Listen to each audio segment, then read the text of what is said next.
আমার ছবিটা এত চড়াই উত্তরের পরে আমার ছবিটা রিলিজ হতে যাচ্ছে, ঠিক আমার প্রথম ছেলেটা যখন হয়েছিল হাসপাতালে, ঠিক আমার এইভাবে কান্না এসেছিল। আমার সন্তানটি 11 দিনের দিন তখন মারা যায়। তো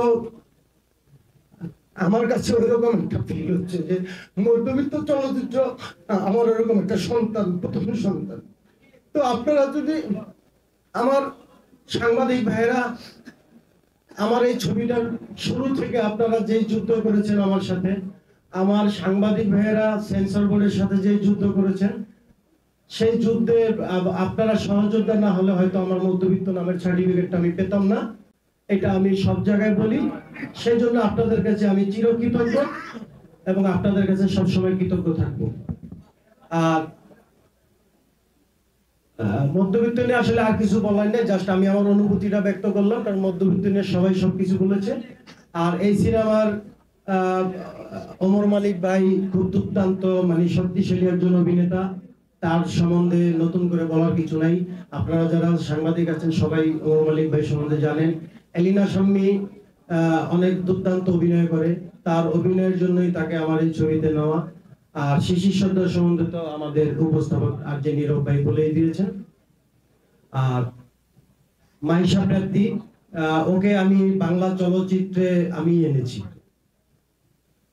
ওর প্রথম ছবি মধ্যবিত্ত এবং সে জাহাঙ্গীরনগর ইউনিভার্সিটির ইংলিশ ডিপার্টমেন্টের ছাত্রী। তো আমার গল্পের স্ট্রেংথ শুনে সে এক পায়ে রাজি হয়ে গেছে, ভাই আমি এই ছবি করবো, আমি চলচ্চিত্র করবো, চলচ্চিত্রে কাজ করব, রাজি হয়ে গেছে।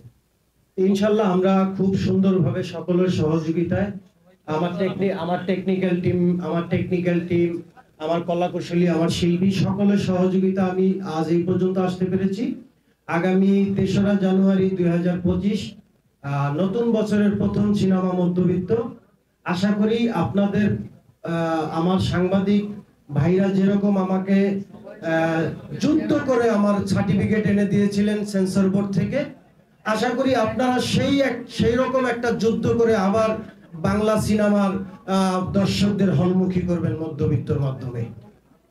এটা আপনাদের কাছে আমার জোর আবেদন থাকবে যে আপনারাই পারেন বাংলা সিনেমা বাঁচিয়ে রাখতে, বাংলা সিনেমা দর্শকদের কাছে পৌঁছে দিতে, এবং বাংলা সিনেমা আবার দর্শকদের হলমুখী করার জন্য আপনাদের কি উদ্যোগ নিতে হবে, সাংবাদিক ভাইদেরকে।